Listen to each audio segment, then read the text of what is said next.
Hi, I'm Ken Welch, and today we're going to be talking about the Paris to Ancaster bike race coming up at the end of April. It'll be the 25th annual. I'm with Paul St. Pierre, no relation to George St. Pierre, the UFC legend.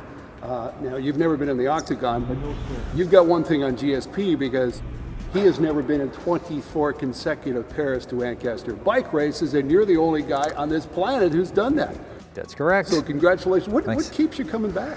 Well, every year it's a little different, you know, be it weather or the course changes a little bit or a different group of guys or maybe I'm better shape, worse shape. Always fun. You never know what you're going to run into, except for mud. And it's a great way to start the summer cycling season because after you ride that, everything else is less muddy. So you go back to 1994. I guess that was the first one, right? Yep. So when you start off, you know, the first one and the second one, the third one, you're not thinking down the road 25 years.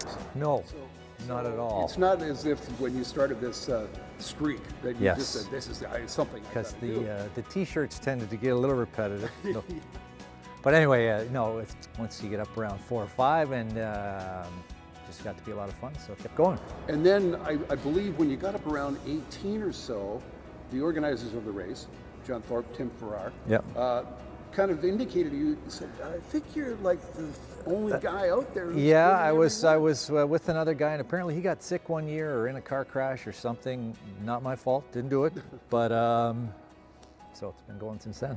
Now, when did you start your bicycling career? I rode with Tim way back when, before the race started, so him and his brother sort of got me into it. You know, we're getting on 30 years, whatever, or so, or more. Well, this race has become one of the biggest in North America, one of the best in North America. What makes it so special in your mind? Well, they bring in some very talented people, and you know, that sort of sets a gold standard. Not that everyone can judge themselves against them, but shows you what's possible, and they always treat everybody like they're top-notch. Volunteers are all good, course is well marshaled. They've got it down to running pretty smooth, and it's a lot of fun. I think the fact that they do bring in some really top flight, some of the best in the world, that is kind of another draw because just to your average bicycle guy. Yeah, I mean, I never see them. I read about them after. If you do see them from behind, yeah. So, but I hear they do well. No, you mentioned the mud.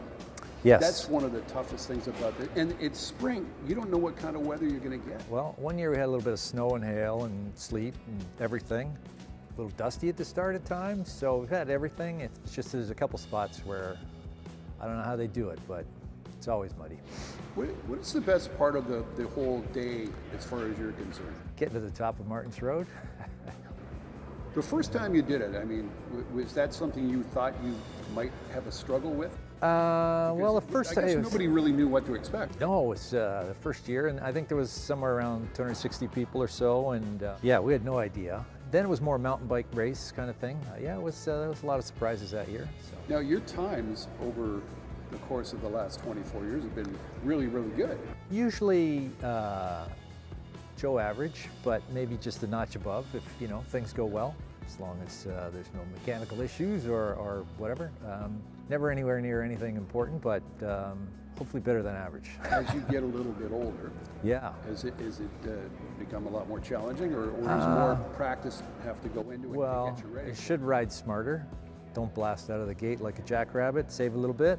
Sometimes I remember, sometimes I don't. But yeah, no, you just ride a little smarter and not trying to kill myself, but just do my best and have fun. Do you have a favorite part of the course? Well, it's the part with the tailwind, or no, it's most of it's pretty good. There's been times that when they changed things up a little bit. Once they took us through a field that was kind of plowed and not a whole lot of fun, and there's, you know, but generally it's all pretty good.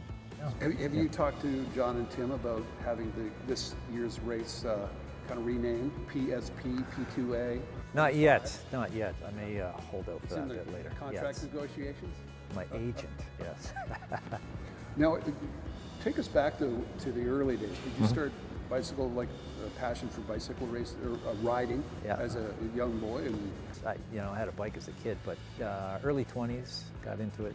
It's good, you know, it's good exercise. And like I said, you see people that are quite a bit older than me doing it and doing quite well at it. So you'll always think you'll go for that 70K race? Yeah, I think so. Oh, that's pretty Might good. as well. Yeah. I guess if you're able to train in the weeks leading up to it for some sort of, be it endurance run and some riding, etc., then it's all about pacing yourself, a little bit of mind over matter, and it's just persistence, I think, for a lot of folks. People would probably be surprised that they can do it, because and like I said, a lot of older people. Yeah. See some kids in there in the shorter races, and they could have done the full thing. You know what I mean? We used to start at the Paris Arena, Silaps Arena, I believe it's called, and there was a time once when there was even a helicopter filming at the start. The last, I don't know how many years it's been this Green Lane Sports Park. I guess because of the size, etc. Logistically, that place works pretty well. So now that it seems to have settled on a start location, you pretty much know what's going to happen the first 10K, whereas before, well, I wasn't always sure. But now it's that, you know, the first little part is settled in, and the last part is a fix. But in between, can be a lot of things. So Maybe on year number 25, you'll actually get blessed with some nice spring-like weather. oh, it would be nice. Yeah, I think we paid our dues last year with that headwind. It was cold. It was pretty nasty. It was pretty tough going. So I'd be happy with a good day, yeah, All right. weather-wise. Well, good luck. Thank you very much. Congratulations. Here's to 25 more. All right, super.